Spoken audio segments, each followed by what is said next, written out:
E aí, pessoal? E aí, Patrick? Tudo certo? Fala, seu Giovanni, tudo bem por aqui? Muito frio, né? Aqui nas terras frias de Lages, Nós... mas vamos em frente aí. Vamos em frente, frio bom, frio bom. Então, está tudo certo com você? Está tudo certo com a nossa audiência? Começamos então mais um episódio do Podcast, o podcast cuja audiência e cujos entrevistados, né, são interessantes, inovadores e inteligentes. E hoje nós vamos falar sobre como o design pode e deve ir muito além da estética ou da interface.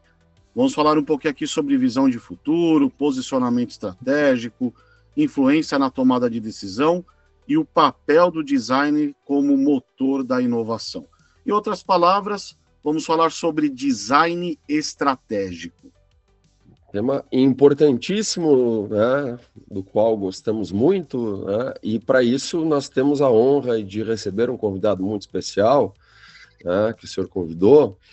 Então, ele é designer, ele é escritor, ele é palestrante, ele é consultor e tem uma trajetória muitíssimo interessante no mercado. Então, dessa vez, me permita, por favor, fazer as honras da casa, né? Esse nosso convidado, então, estudou em instituições como a SPM, a Uniriter, a Reforge e também MIT, olha só. Já passou por empresas como a Resultados Digitais, a Octadesk, a Thoughtworks, a Gaivot, a Embraer, veja só, a Embraer, e atualmente é Executive Product Advisor na Pacto, né, que é uma empresa da Califórnia, se eu não me engano, né? E além disso, né, que eu acho mais interessante, ele é um autor de livros, tem 2 livros muito bons, né, que são referências na área de design, que estão na Amazon, inclusive, à venda, né? Então, design de produto, uma visão product-led sobre design de produtos digitais e também product design, o segredo de produtos que se vendem sozinhos. Olha só. Então, senhoras e senhores, com vocês, Josias Oliveira. Bem-vindo, Josias. Muito obrigado, senhores. Muito obrigado. Fico muito feliz que tem pessoas nos ouvindo. Não sei se nos vendo também. Acho que nos vendo gravado. Também. As pessoas podem ver, as pessoas podem nos ouvir, as pessoas podem acessar a transcrição. Estou muito feliz de fazer parte aí e mal posso esperar pelas perguntas de vocês. Estou curioso também. Vai ser uma descoberta. Boa. Então, para tirar essa ansiedade aí da primeira pergunta, já vamos com ela aqui, ó. Você pode contar um pouquinho da sua trajetória e o que te levou a se especializar em design de produtos? Posso. Vamos lá. Então, algum tempo atrás, eu não pensava de forma muito estratégica. Que era assim, eu deixava o vento me levar, né? Então, aquele pensamento clássico, pô, vou estudar, vou terminar o colégio, vou fazer uma faculdade, vou conseguir um trabalho e tal. Mas em determinado momento, trabalhando nas empresas e entendendo alguns desafios e como as empresas resolviam os problemas de verdade, como empresas cresciam, como elas se desenvolviam, como outras empresas eram referências para elas, eu comecei a perceber algumas coisas, cara. Que tinha algumas pessoas que eram tanto ou mais dedicadas que as outras e, por alguma razão, elas não obtinham o destaque que elas queriam. E eu também não tinha, tá? Então eu também não tinha nenhum destaque, assim, cara, o que eu tô fazendo de errado, né? Eu tô fazendo alguma coisa de errado aqui, que não pode ser, eu trabalho, eu estudo, eu faço... E eu comecei a me dar conta de algumas coisas, né? Da intersecção de algumas coisas. E foi quando eu comecei a me interessar por assuntos que não eram estritamente relacionados à área que eu estava estudando. Então, pô, se eu estou estudando design, se eu estou trabalhando com design, o que não necessariamente é design, mas que tem alguma correlação?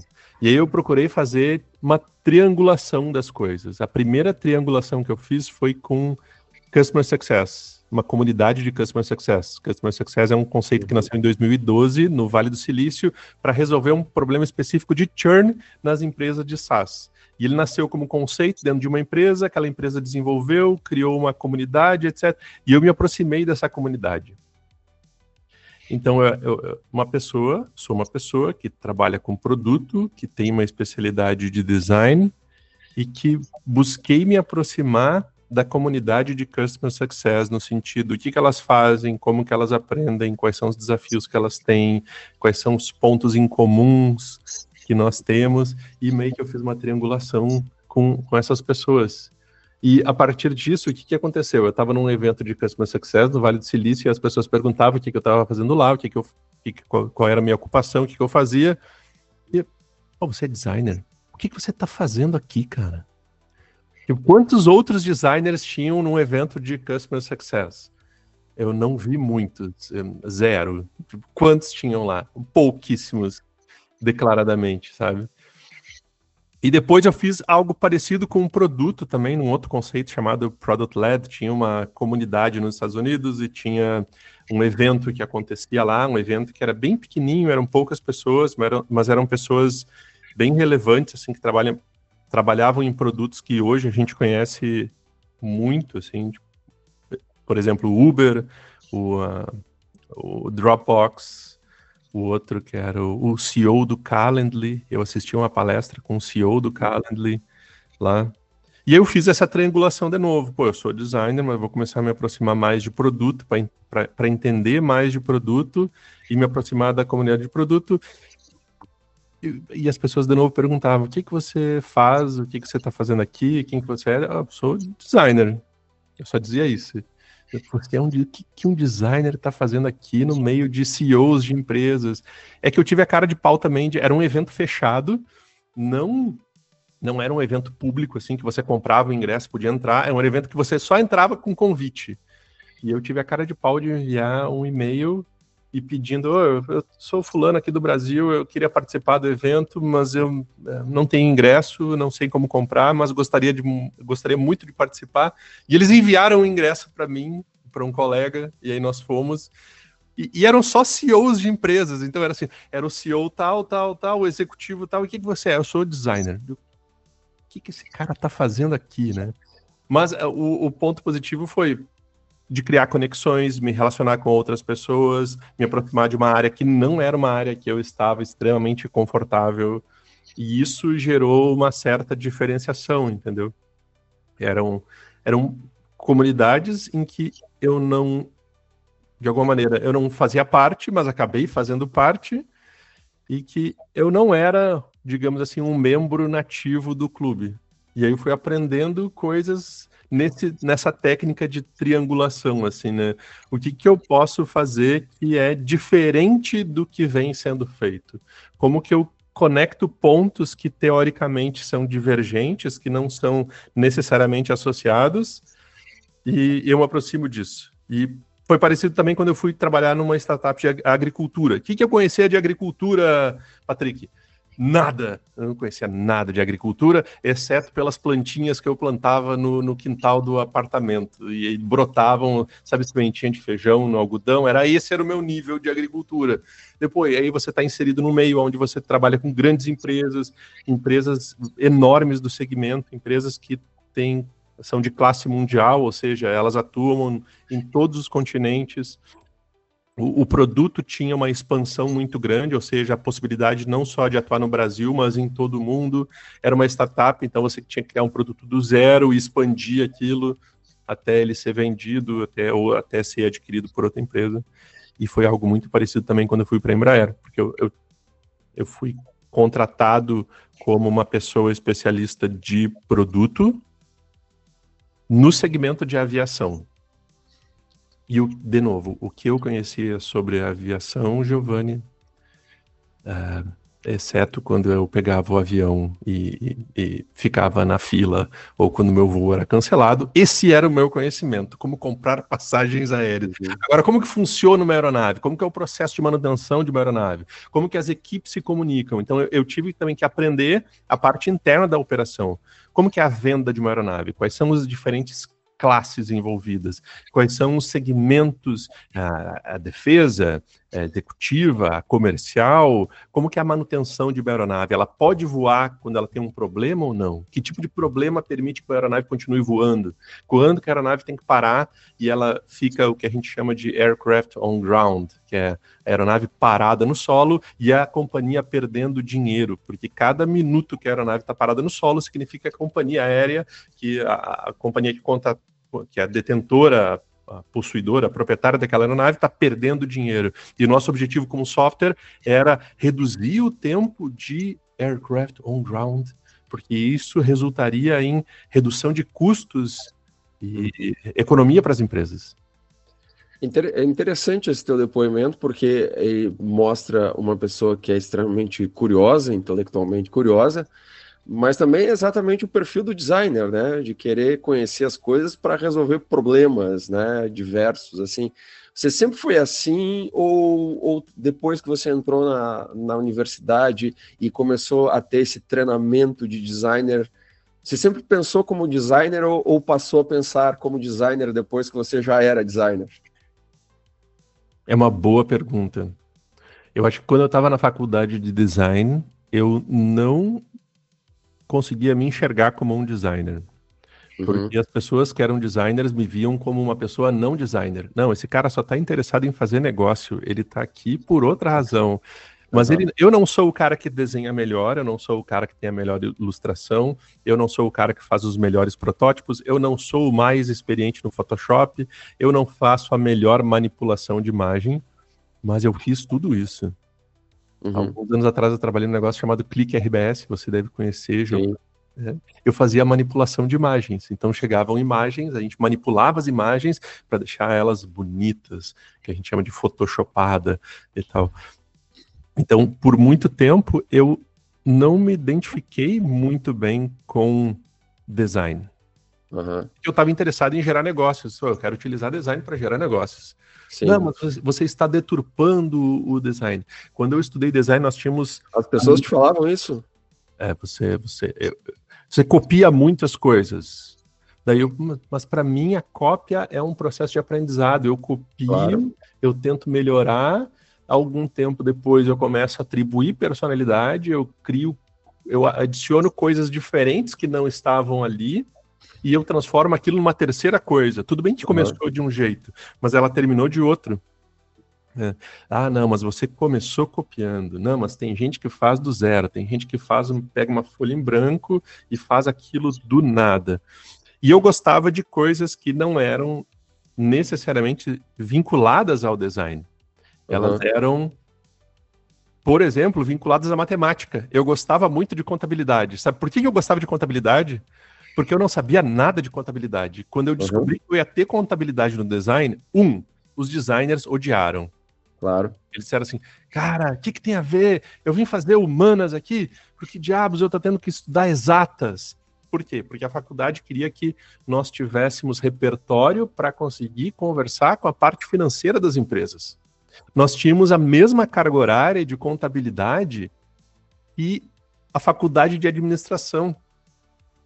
E os designers odiavam isso. Eles odiavam com a alma aquilo assim. Meu Deus, eu odeio esse professor. Você não odeia o professor, você odeia a contabilidade. O professor é legal, cara. Ele tá querendo fazer o melhor dele lá ensinando e tal. E o professor era legal mesmo. E por eu não saber contabilidade, por eu saber que eu não sabia contabilidade, e que eu era ruim em contabilidade porque eu não sabia nada, eu estudava muito mais. Então, cara, eu odeio contabilidade, eu acho chato demais. Quer saber? Eu vou estudar esse negócio aqui para tirar 10. Moral da história, eu tirava 10 e 9,5. 10 e 9,5. Cara, o cara tá tirando 10 e 9,5. Por quê? Porque eu estudava aquilo. E hoje em dia eu consigo conversar com um contador. Eu não tenho a mesma habilidade que um contador profissional. Mas nenhum contador me enrola. Eu consigo... Eu entendo os conceitos básicos, eu sei como é que faz a administração financeira, eu sei o que é ativo, o que é passivo, como que eu registro as coisas dentro da contabilidade. Dentro da aviação, por exemplo, o que é um ativo imobilizado para a Embraer? Eu conseguia conversar de igual para igual porque eu entendia os conceitos básicos. Então alguém olhava assim, por que esse cara está falando isso? Né? Mas então a base do design me ajudou a ter isso. Então eu sou grato por isso.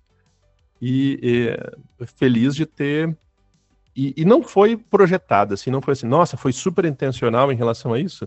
Não, no começo foi muito, cara, eu vou fazer, e eu tinha um conceito básico, que era aquilo que eu não sei, eu vou estudar mais, justamente porque eu não sei, sabe? Muito bacana, muito interessante. De certa forma, você já começou a responder a minha próxima pergunta, assim, né? Porque a gente gostaria que você explicasse melhor, né? Esse conceito de design estratégico, né? Que realmente é uma confusão, assim, para muitas pessoas. Inclusive, existem pessoas que não conseguem perceber, né, a função estratégica do design, né? E encaram o design como isso que você falou, como mexer em imagem, como criar uma logomarca, como fazer a interface de um software e por aí vai, mas, né, é um processo muito maior, né, muito mais amplo. Então, por favor, explique-nos, né, o que é design estratégico. É uma boa pergunta, porque para mim esse é um ponto que hoje em dia ele está sendo deturpado, do ponto de vista de ele ter um discurso vazio. E o discurso vazio, ele é ótimo, porque você não precisa rebater, porque ele é vazio. Ele é maravilhoso, porque todo mundo concorda com ele é gostoso, ele é, nossa, olha aqui uma pessoa reclamando de alguma coisa, ou dizendo... É um adesivo. Como? É só um adesivo, né? É um adesivo, é um sticker. Cola. Né? Isso. Então ele cola, ele grudento. Mas o que é design estratégico na minha visão? Design estratégico na minha visão é quando você consegue descer do estratégico, cair dentro do operacional e voltar. Então, eu estou atuando em alguma coisa. Qual que é o nível que você consegue descer dentro da operação e voltar para onde você estava? Porque, às vezes, eventualmente, o que eu vejo é sair do estratégico, descer para o operacional e não conseguir voltar mais. Ou ficar no discurso... Esse é um, tá? Desce do estratégico para o operacional, fica lá e fica preso lá e, meu Deus, agora não tem mais um lugar na mesa. Sim, você esqueceu como é que fazia para subir de novo.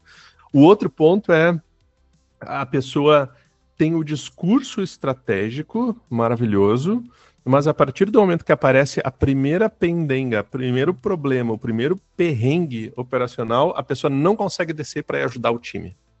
Não, isso é com vocês. Eu sou o manager aqui. Não, por favor, me deixem aqui na minha cadeira. Não fui contratado para isso. E isso cria uma desassociação com o time. O time, com o passar do tempo, acaba não acreditando mais naquele manager, que teoricamente deveria estar no estratégico, né? E eu preciso ser um manager. O terceiro ponto é, eu preciso ser um manager para atuar de forma estratégica? Não. Porque muitas vezes não depende de quanto você ganha, nem do cargo que você ocupa, mas da capacidade que você tem de conseguir refletir sobre o que está sendo feito e trazer uma visão diferente de uma maneira educada, polida, extremamente técnica para alguma coisa. E isso te dá a chance de ser uma pessoa valorizada. Não significa que você vai ser valorizado, porque isso também depende do contexto que a pessoa está. Porque se você estiver no lugar errado, você pode ser uma pessoa muito boa e não ter oportunidade.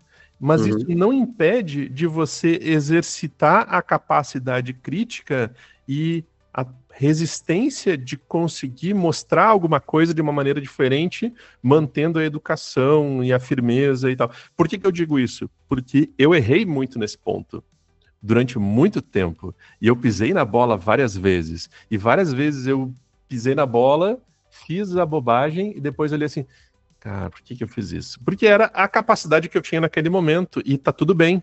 Então, o que eu posso aprender com isso para ensinar outras pessoas? E aí eu caio no quarto item, né? Que é como que eu escalo a estratégia, como que eu ensino outras pessoas também a pensarem de forma estratégica sobre o que elas estão fazendo e ajudar elas a terem capacidade delas conseguirem descer do estratégico para o tático, para o operacional e voltar depois para o estratégico para continuar a conversa. Para que isso não vire um discurso vazio, porque reclamar é muito gostoso. Reclamar ativa uma área do cérebro de prazer imediato. E as pessoas dizem assim, nossa, que gostosinho que essa pessoa está falando. E outro diz, nossa, que gostosinho que alguém está comentando em cima da minha reclamação. E aí vira aquele ciclo de dopamina, de endorfina, de hormônios de felicidade. Só que por uma coisa que não necessariamente é boa, entendeu? Porque reclamar, desculpa, mas qualquer pessoa consegue reclamar. Agora, conseguir fazer isso de uma maneira educada e propositiva, que assim, pô, eu vou resolver um problema, cara. Talvez eu não acerte de cara, porque essa parada aqui é difícil, mas o que eu posso fazer para tentar resolver esse problema aqui? O que eu posso fazer para tornar a vida das pessoas menos difícil? Talvez eu não consiga resolver de vez a vida das pessoas, mas o que eu posso fazer para o meu time ter uma vida menos difícil? O que eu posso fazer para o meu usuário ter uma vida menos difícil? O que eu posso fazer para o meu vizinho ter uma vida menos difícil? Sabe? Então, acho que essas coisas são quando a gente consegue conectar o que é estratégico, o que é tático, o que é operacional, e criar um discurso que tenha conexão com uma entrega real, porque essa entrega real é valorizada pelo mercado. As pessoas pagam para isso. Como que eu sei que elas pagam para isso? Porque elas me pagam para isso. Então, eu não estou dizendo aqui alguma coisa que é inverídica, eu estou dizendo uma coisa que acontece hoje. As pessoas pagam para entender, para ouvir, para receber instruções e muitas vezes, pô, me dá uma mão, me ajuda a botar isso aqui em prática. E aí eu desço, beleza, vamos lá, vamos colocar em prática isso aqui então. Né? Ótimo. Ou seja, gostei dessa frase, tornar a vida das pessoas menos difícil. É isso que um designer é. O cara que tenta tornar a vida das pessoas menos difícil. A gente tenta, usando múltiplas habilidades, né? Não é só desenhar a tela, né? O que você menos falou foi de desenhar a tela, por exemplo. Acho que eu não falei. Não falou desenhar a tela. Mas a gente consegue ser designer mesmo não desenhando. Eu gostei muito da resposta, porque a tua resposta, Josias, não falou absolutamente nada do que as pessoas comumente associam a design. Você falou de outras coisas que foi muito legal, muito bom. Boa. Inclusive, Josias, é gancho para uma pergunta que eu tenho aqui para ti. Vamos lá. Qual foi o maior desafio que você enfrentou ao fazer isso? Ao tentar levar o design para um nível estratégico dentro dessas organizações aí todas que você atua? Essa pergunta ela está sendo muito recorrente. Alguém me fez essa pergunta ontem numa conversa individual e agora estou recebendo essa pergunta numa conversa pública. Boa, então... E eu poderia dar a resposta bonitinha e dizer assim, não, vou falar aqui, ó, porque eu quero ser o coach do sucesso, e eu vou dar uma resposta motivadora, sensacional, bonita, cheia de rosinhas e estrelinhas e... Na minha visão, o meu maior desafio fui eu mesmo. Assim, mudar a forma como eu vejo as coisas foi muito difícil, porque eu sou um ser muito imperfeito, eu tenho vários defeitos, eu tenho várias crenças que não são necessariamente minhas, elas vieram com base em experiências anteriores, experiências familiares, experiências próximas, elas construíram, moldaram a forma como eu cresci, o momento histórico, a sociedade que eu vivi também contribuiu para isso, então tem coisas que são necessariamente minhas e tem coisas que não são minhas, como se fossem programações dentro do cérebro. E eu preciso, antes de querer fazer alguma coisa do lado de fora, eu precisei fazer algo do lado de dentro. Eu precisei mudar a forma como eu me comporto e reajo às situações. Né? Então, como que eu lido quando alguém me dá um feedback? Quando eu lido quando alguma entrega que eu fiz não funciona na mão do cliente? Como que eu lido quando um funcionário, ou quando um colega, ou quando alguém me desafia publicamente? Então, tudo isso que está na minha mão, ou seja, eu controlo a pessoa querer me desafiar publicamente? Não, eu não controlo isso, mas eu controlo a maneira como eu reajo. Eu controlo a maneira como eu lido com uma informação nova que chega. Aquela informação nova que chega, ela vai me ajudar a construir. O que eu faço com ela? Eu coloco ela numa caixinha aqui, ou eu coloco ela de forma prática, ou eu ignoro essa informação, mas toda a base vem de dentro. É como eu atuo perante os desafios. E eu não tenho as respostas prontas, porque eu não sou perfeito, mas eu vou sempre tentar tomar a melhor decisão. O que acontece com o passar do tempo é que quanto mais velho a gente fica, menos decisões erradas a gente vai tomando, que é o princípio aquele de estatística, né? Eu quero estar cada vez menos errado ao longo do caminho. Não significa que eu estou mais certo, significa que eu estou menos errado. Os erros que eu estou cometendo, eles são cada vez menos óbvios. E se eu cometer um erro muito óbvio, eu digo, cara, isso aqui foi muito óbvio, pelo amor de Deus. E a prova de que a gente consegue ser ruim, mesmo em coisas em que a gente é muito bom, é que a gente morde a língua. A gente morde a boca. Então, quanto tempo faz que você come e mastiga? Cara, desde que você parou de ser amamentado pela mãe, de alguma maneira. Então, se você consegue morder a língua depois dos 40 anos, significa, cara, que você consegue... É o contexto te mostrando, mesmo em algo muito bom, você ainda consegue cometer erros. Então, fica ligado, fica atento. Muito bom. E eu não preparei essa resposta, tá? Essa resposta não foi preparada. Porque não foi a mesma resposta que eu dei ontem. Então, hoje você foi menos polido, então. Acho que eu fui mais polido, mais polido. Ah, entendi. Boa. Mas foi uma excelente resposta, né? A importância da gente ser humilde, né, Josias? Da gente entender que nós temos as nossas limitações e o que a gente pode também aprender com os nossos erros, né? Porque não basta aceitar o erro. O erro ele tem que servir de algum aprendizado, né? Muito bom. É isso aí mesmo. Josias, aproveitando o gancho dessa tua resposta, né, que até foi um pouco budista isso aí, né? Você tá falando de como, né? O budismo fala justamente disso. Eu não controlo a realidade. A questão é como que eu aceito ela, o que eu faço com essa realidade, né? Foi, né, o que você falou aí. E dentro dessas questões aí que você disse, eu não controlo o que o cara fala de mim, eu não controlo, né, mas eu estou tentando fazer um negócio de dentro para fora. Mas como interagir com essa realidade, e principalmente com essa realidade que está na liderança da empresa? Como convencer uma empresa, como convencer esses caras que, de repente, têm uma visão diferente da tua em relação ao que é design, ao que é design estratégico? Como convencer os caras de uma empresa, ou de várias empresas, ou do mercado, né, que seria importante o design ser ouvido em decisões estratégicas, pelo menos ser ouvido? Boa. Essa pergunta aí ela pode se transformar num artigo para as pessoas. Como você pode resolver sua vida e quebrar menos a cara ao longo do caminho, né? Então eu utilizo as técnicas em meu favor. Eu me favoreço das próprias técnicas que a gente tem conhecimento, das técnicas de design. Uhum. Então, qual que é a tendência que eu vejo muitas vezes? A pessoa faz um desenho de alguma coisa, ela tem algum projeto e ela quer que aquela ideia seja comprada.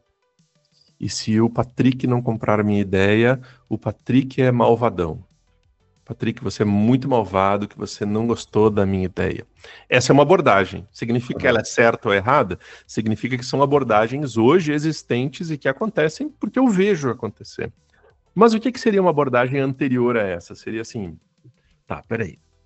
Se eu tô falando de design, bicho, qual que é a primeira coisa que o designer faz? Eu vou lá entender quem é o Patrick. O que o Patrick valoriza? Como que é a vida do Patrick? Quais são os problemas que o Patrick enfrenta? Porque ele é um ser humano igual a gente. Uhum. E muitas vezes a primeira coisa que a gente não faz é, tá, eu tô fazendo um serviço para alguém. Tá, mas aonde que aperta o sapato nessa pessoa? Para essa pessoa, para esse grupo? Quais são as dores que elas têm? Como que elas veem o mundo? Ao invés de tentar mudar a visão delas de mundo, é como se eu tentasse mudar de lugar, de posição, tentar enxergar um pouco de como elas enxergam e utilizar esses elementos, esses atributos, essas características, esses artefatos, para construir uma narrativa que tenha aderência com aquilo que ressoa com os valores delas. E isso é bem difícil, principalmente em grandes corporações, porque, por exemplo, na Embraer a gente não tinha muito acesso, né? A gente tinha mais acesso às pessoas próximas, mas por ser uma grande empresa de várias camadas hierárquicas e várias pessoas, eu não conseguia falar com todos os VPs, por exemplo. Pô, eu quero falar com o VP da área tal. Pô, é muito difícil conseguir um horário com ele. Uhum. Mas eu tentava. Tipo, deixa eu falar com essa pessoa aqui. Deixa eu falar com isso aqui. Tinha alguns que eu tinha mais acesso, outros que eu tinha menos acesso, mas eu não deixava de falar. Então tinha outras pessoas que eu conversava assim, vem cá, a gente trabalha com serviços aqui, né? Pô, você já falou com o diretor de serviços dessa vertical aqui? Pô, nunca falei. Mas você tá aqui há quanto tempo? Eu tô aqui há 10 anos, 5 anos, 4 anos. E eu estava há 1 ano ali, eu já estava querendo falar com aquela pessoa, com o objetivo de entender, pô, me conta um pouco teu dia a dia, como é que é, quais são as dores, tal. E quando a gente entende o outro lado, de alguma maneira, a gente tem os atributos necessários para conseguir vender aquela história. Uhum. Através do design. Eu posso utilizar, eventualmente, o mesmo projeto, o mesmo arquivo do Figma, o mesmo protótipo, para uma narrativa que, olha, eu fiz isso aqui, não deu certo, mas tem uma hipótese muito boa por trás. E essa pessoa comprar a ideia da tua hipótese. Ela diz, não, essa tua hipótese é muito boa, ela está muito bem formulada. Porque você encontrou ressonância com aquilo que ela valoriza também. Uhum. Então, pô, eu não conseguia, na Embraer, eu não conseguia vender aviões. Não estava no meu alcance vender aviões, tá? Porque eu não fazia parte do time comercial. Então uma forma de você conquistar a simpatia, digamos assim, a aderência era, pô, quanto de dinheiro eu consigo trazer, certo? Mas eu precisava vender meu projeto. Eu precisava justificar alguma coisa que estava sendo feita ali. Pô, mas se eu não consigo fazer dinheiro, será que eu consigo salvar dinheiro? E aí, quando eu entendi que salvar dinheiro era tão ou mais importante do que fazer dinheiro, pô, peraí, isso aqui é interessante também. Nossa, você conseguiu ver isso aqui? Nossa, você encontrou isso? Então, aqueles findings do Discovery. Então, pô, fiz um Discovery. Vocês acham que eu chamava de Discovery? Mas nem a pau, cara. Eu não chamava de Discovery. Claro. Esses nomes, Discovery, peraí que eu vou fazer o Double Diamond e eu vou, não sei o que. Dane-se, eu não falava nada. Eu chegava com a narrativa que tinha aderência com aquilo que as pessoas valorizavam, seja porque o tempo delas é muito curto, cara, o cara tem 5 minutos para me ouvir ou menos. Eu vou falar sobre, peraí, eu vou contar para vocês agora como o design é importante e como... Dane-se essa parte. Olha aqui, ó, é isso aqui, ó. A gente está sendo ineficiente aqui, a gente pode melhorar isso, as pessoas vão ficar muito felizes com isso e não só esse ponto, o nosso cliente também vai e a gente vai salvar um tanto de dinheiro. Faz sentido para você? O cara, pô, total. Dei check aqui, ó. Agora, encontrar o caminho para aquela solução ali era outra história. Era uma outra etapa. Então, cada empresa é uma empresa. Se eu tenho uma startup, eu vou ter ciclos mais curtos. De repente, eu tenho uma área de comunicação mais curta. Se eu tenho uma empresa que é uma grande empresa, que é uma grande corporação, eu vou ter camadas hierárquicas que a comunicação demora um pouco mais de tempo.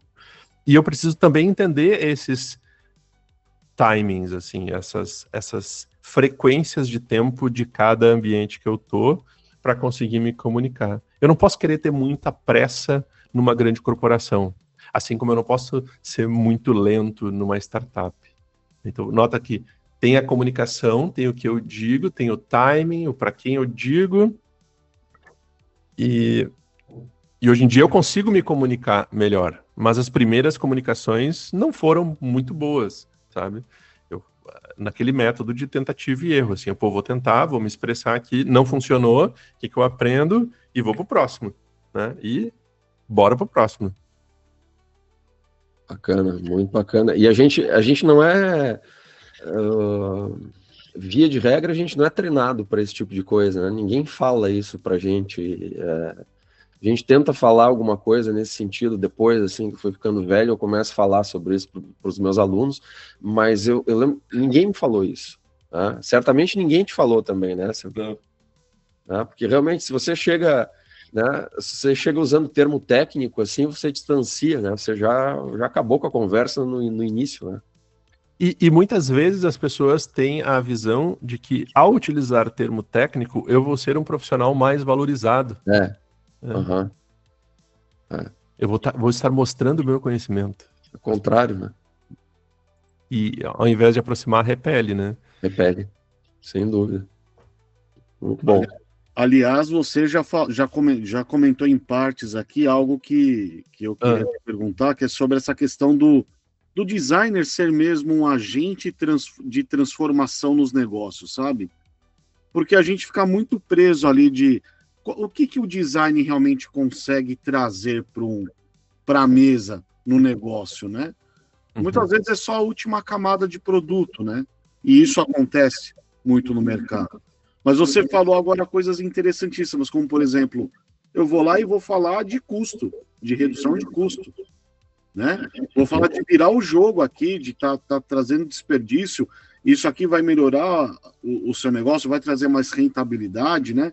Então eu queria que você comentasse um pouquinho mais sobre essa questão do design enquanto agente de transformação, sabe?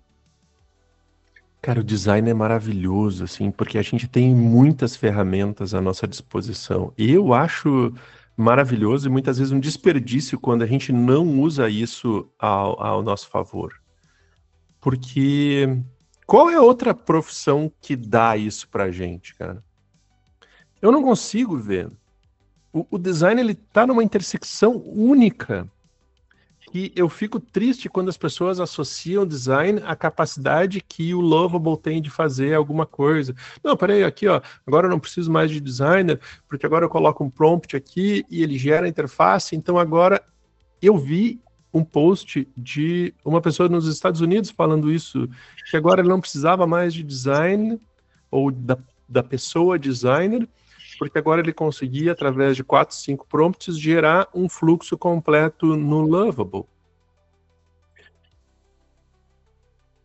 E, cara, a gente está comunicando errado o que é design, cara, para as pessoas. E daí, mas será que a gente falhou na comunicação ou não? Ou é isso mesmo, só aceita que dói menos e faz a tua parte aí, Boa pergunta. né? Boa pergunta. E a gente ainda vende errado o design, né? Vamos ser sinceros, né? Pô, design é maravilhoso, cara. A gente tem uma narrativa, a gente tem storytelling, a gente consegue. Como designer, você tem as habilidades para conseguir construir uma narrativa que é uma experiência da Disney, se você quiser. Para qualquer coisa, para coisa mais trivial. Você pode pegar uma coisa tosca e fazer aquilo ser sensacional para as pessoas. Tinha latinha de vento. Tem gente que vendia outras coisas que eu não vou falar, mas tinha gente que vendia latinha de vento, cara. Porque é design, é a narrativa do negócio, é a latinha, é a narrativa, é o expositor que ela estava sendo exibido, é a história que foi contada na entrevista do canal que a pessoa participou e ela contou uma história bacana em cima daquilo. Tanto que tem uma dos treinamentos que eu faço que é sobre apresentações, que é como utilizar técnicas de design na apresentação. Utilizar a construção narrativa de criar um suspense, de criar... Tanto que eu comecei na própria resposta. Na própria resposta que eu comecei contigo, Patrick, eu comecei criando um conflito. Porque o conflito faz você contar alguma coisa a partir dali. Se não tem conflito, não tem história. Se você não gera um conflito, se você não quebra um paradigma, se você não chega assim, cara, que eu vou chutar essa porta aqui, as pessoas não param, porque, cara, é um monte de coisa no mundo, é muita distração no mundo, e não é de agora, muita distração no mundo há muito tempo. Porque é assim, essa é a natureza do nosso contexto. O contexto, ele é distrativo, ele distrai você ao longo do caminho. Pô, e design tem a intersecção possível com tudo que você queira fazer. Se você quiser utilizar design para medicina, você consegue. Se você quiser utilizar design para odontologia, você consegue. Se você quiser utilizar design para história, você consegue. Tem história do design. Tem um livro dele, História do Design. Cara, coisa maravilhosa. História, que é legal, as pessoas... Tem design, pô, junta as duas coisas. Então, para tudo, para vendas, o vendedor que conta a melhor história, ele vende melhor que os outros. Porque eu estou estudando vendas há algum tempo, que vendas é um negócio que é extremamente desconfortável, não é a minha praia, de novo, e eu tive que fazer, estou tendo que fazer na startup que eu estou apoiando. O que a gente aprendeu? O vendedor que conta a melhor história, o vendedor que é mais persuasivo e que tem menos vergonha de se expor, ele consegue gerar os melhores resultados. E, cara, por que eu não vou usar o design? Então, o design, eu gosto muito dessa profissão, disso que a gente faz, dessa ciência que a gente estuda, porque ela é maravilhosa, ela é cheia de potencial. Só que, como tudo é potência, você só consegue gerar ou seja, eu tenho a sementinha. Pô, a sementinha, ela só vai brotar, florescer, se ela tiver no ambiente adequado, com a água, com os nutrientes e tal, para ela poder crescer, para ela florescer. Senão ela vai estar ali, ela vai ser o prompt do Lovable que eu vou fazer e vai criar a interface e morreu ali, bicho. Eu quero ver o que vem depois. Vem depois é o que me importa. Eu quero saber o que vem depois de verdade. Porque o mundo tá cheio de narrativa, de história feliz. Não, peraí, que eu criei um produto aqui que me custou nada, ganhei muito dinheiro, fiquei rico, não fiz nada aqui. Então, tá, beleza, ele tá contando a história. Eu quero ver os bastidores, eu quero ver a vida real. Que na vida real é muito difícil, não é possível que seja difícil só para mim. Sim. E aí você se conecta com as pessoas, porque, não, para mim também é difícil, para mim também é difícil, para mim também é difícil. Então, que história é essa que é fácil, cara? Não é fácil, mas é maravilhoso. Tipo, a gente tem a potência, o design tem a potência, e a gente pode explorar isso. Boa. Design, narrativa, potência, capacidade, né? Então temos que utilizar o melhor que essa área nos propicia, né? E às vezes a gente não usa o melhor. A gente fica preso. Eu tenho raiva de ficar preso em ferramenta, cara. Da galera que é designer de ferramenta, né? O cara, se o Figma não é mais gratuito, acabou a vida do cara, né? Eu tava lembrando agora daquela história de quando a Adobe tentou comprar a Figma. Nossa, vai acabar o mercado agora porque a gente não vai ter mais o cara. Dane-se o Figma, entendeu? Na verdade, é muito além disso. E é isso que a gente precisa entender, que a gente ultrapassa essa questão de ferramenta. A gente tem que sair da nossa caixinha ali, do nosso quadradinho, né? Muito bom. Muito bom. Achei muito interessante isso que você falou, essa pergunta inicial que você fez, se o design está sendo mal vendido ou mal comunicado, mas quando você falou do cara, né, dando a receita de bolo, de prompt, IA, não sei o quê, não sei se é o design que está sendo mal vendido ou se é a IA que está sendo bem vendida demais para coisas que ela não faz direito, inclusive, né? E eu fiz um post ontem à noite no LinkedIn falando justamente sobre isso. As pessoas estão tomando decisões baseadas na IA, e isso é perigoso, porque tá retirando uma capacidade extremamente importante que a gente tem, que é de discordar das coisas, que é conseguir criar uma terceira via. Eu nunca conseguiria criar uma terceira via se eu tivesse ficado, não, peraí que eu vou ficar só no meu grupinho de design, sabe, eu vou pra festa, mas eu fico só no bolinho das pessoas que eu conheço. Sim. Quantas comunidades que você vê assim? As pessoas vão para um lugar diferente e elas procuram se aproximar ou falar só com aquelas pessoas que elas já conhecem. Tipo, cara, então é uma questão cultural. Cara, como que eu crio a terceira via? Como que eu abro espaço para divergência? Como que eu abro para alguém que não concorda comigo falar essa parada aqui e eu matar no peito e dizer, deixa a pessoa falar, velho.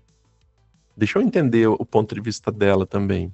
Que não é possível que tá todo mundo certo e eu errado. E não é possível que tá todo mundo errado e eu certo. É uma a visão muito curta. Sim. Na minha visão de mundo, assim, né? Dane-se o certo e errado, cara. O que a gente pode fazer de melhor aqui? Olha só, design para resolver o problema da polarização do mundo. Tá aí. E a gente refletir, a gente não ficar refém de ferramenta. Cara, vou tomar uma decisão. Não, peraí que eu vou perguntar para a IA. Cara, eu perguntei para IA, eu fui fazer um roteiro para o Chile. Eu perguntei para a IA, quero ir em restaurante tal, quero ir em museu, não sei o quê. Ela me deu um roteiro. Aí, fazer o roteiro é uma coisa, construir o roteiro é uma coisa, executar o roteiro é outra. Eu fui naquilo que eu queria. Eu fui naquilo que fazia sentido para mim. Eu escolhi, eu tomei a decisão no final do dia era minha. Ela é minha estagiária. E às vezes eu xingo ela. Eu digo assim, você tá errado, eu não preciso ser gentil com ela. Bobagem que eu preciso ser gentil com ela, coisa nenhuma. Não, peraí, computadorzinho, muito obrigado para você. Não, é uma máquina, cara, eu preciso ser gentil com as pessoas. Ótimo, não, muito bom, muito bom.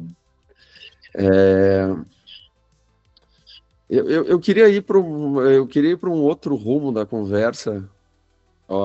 Então não vai dar. Não, mas manda ver, temos minutos ainda. Não. Então vamos nos ater ao roteiro aqui. Então já fica, por favor, Jesus, já fica marcado uma próxima. Tá bom?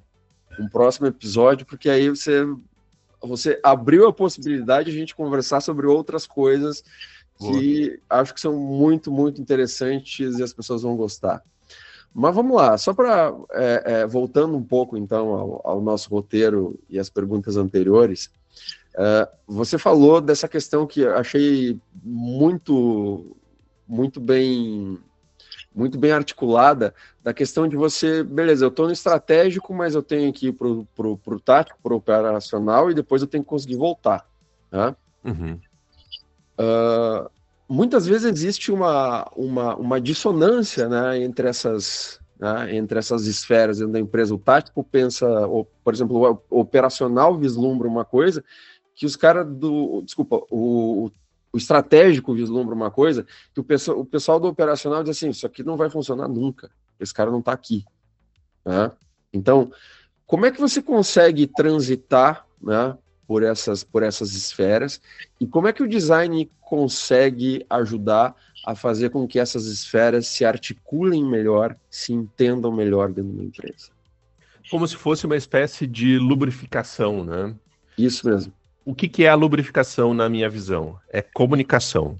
70% dos problemas que as empresas têm, que as companhias têm, elas são oriundas da má comunicação.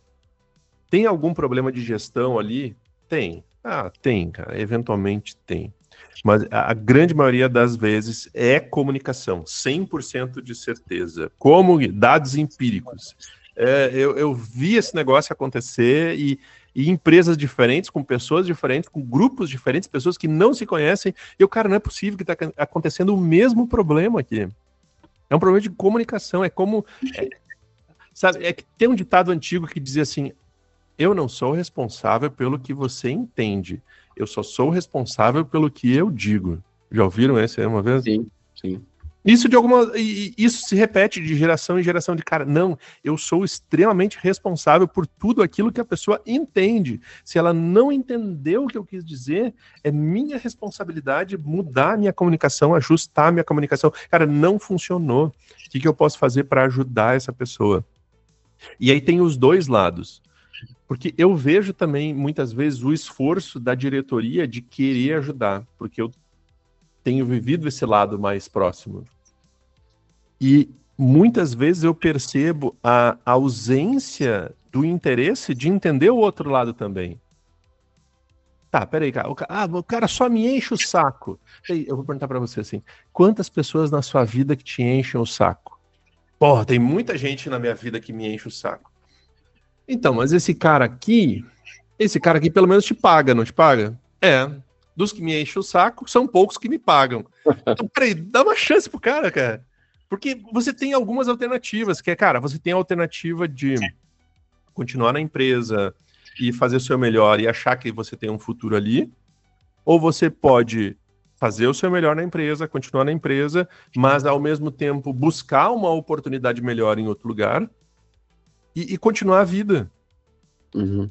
Qual que é o grande problema que eu vejo também, além da comunicação? E é um erro que eu cometi. Burning bridges. Cara, não queimem as pontes. As pontes são importantes para a vida, para a nossa vida. No longo prazo, você vai me agradecer. Você vai dizer assim, ó, puxa vida, cara, não devia ter feito aquilo. É óbvio agora, mas lá atrás não era. Sim. Lá atrás não era. Então, e tudo é comunicação, cara. Comunicação. Design pode ajudar na comunicação. Como que você volta do estratégico para o operacional? Como que você comunica? Você tem que ir, avançar, comunicar e soltar a mão de novo. Solta a mão. Deixa aí, cara. Deixa aí. Deixa acontecer. Faz a comunicação e deixa acontecer. De tempos em tempos, retorna, vai lá, desce de novo junto com as pessoas. Pô, vamos lá ver. Literalmente, a gente descia e ia lá ver o que estava acontecendo embaixo da fuselagem do avião. Como que é a pessoa montando o avião aqui? Vamos ver. Vamos ver como é que é o operacional, vamos ver como é que chegam as demandas. Chega nessa sala de controle aqui. Então é assim que acontece. Como é que é o outro lado? Pô, o outro lado acontece no sul da África, na África do Sul, lá. Como é que é lá? Pô, não sei, mas o que eu posso falar de lá? E, essencialmente, eu tô falando sobre comunicação, cara. Comunicação. Uhum. E eu sou obcecado com isso, assim, cara. Como que eu melhoro a minha comunicação? Como que eu estudo sobre comunicação? Como que eu vejo pessoas que se comunicam bem, articulando as ideias para conseguir expor de uma maneira que tenha aderência. E tem os casos, obviamente, que eu comentei ali que, cara, talvez essa empresa não seja para você e saia daí o mais rápido possível e tá tudo bem. Acontece também. Sim. Acontece. Mas, na grande maioria das vezes, a empresa não é ruim, cara. Na grande maioria das vezes, a empresa não é. Existem empresas que não são boas, que culturas que não são boas? Existem. Mas a grande maioria, porque te pagam, cara. Eles além de... Cara, é uma empresa. É um organismo imperfeito. Uhum. Não vai ter empresa perfeita. Tá todo mundo fazendo o que pode. E tá te gerando um retorno, tá gerando alguma coisa positiva para você. Então, agradeça, diga, mesmo na saída, pô, agradeça, cara, legal. Não é Link Disney, é só por uma questão estratégica de você não queimar as pontes que você constrói. Muito bom, muito bom. Josias, queremos te agradecer, meu querido, por ter estado conosco aqui nesta horinha. Já passou uma hora, hein? Olha só. Boa. Foi muito bom. Tinha algumas perguntas aqui que ficaram aqui para uma próxima vez. Episódio 2. Episódio 2, porque ficou com gostinho de quero mais, né? Gostinho de quero mais.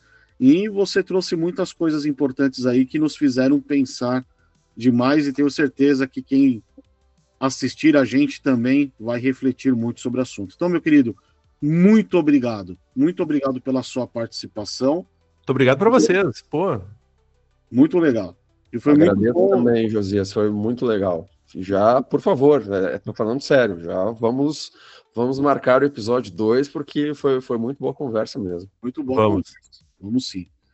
Muito obrigado pelo tempo de vocês, muito obrigado pelo espaço e por me escutarem também, né? Pela paciência de me escutarem. Né? Muito bom, cara.